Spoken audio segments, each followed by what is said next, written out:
Assalamualaikum. Let's do braised lamb shank with mint sauce. I have here 2 lamb shank. We season it with salt and pepper.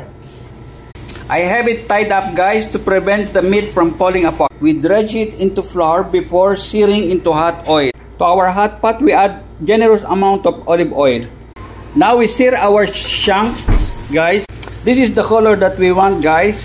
Same pan, we throw our mirepoix, a couple of bay leaves, some tomato paste, black pepper, ketchup, our lamb shank back, water.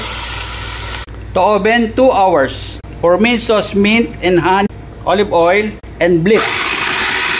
Our lamb shank, guys, after 2 hours. Now we go to our plating. Serve with mashed potato and a little sauce, and top with our mint sauce, guys. Enjoy!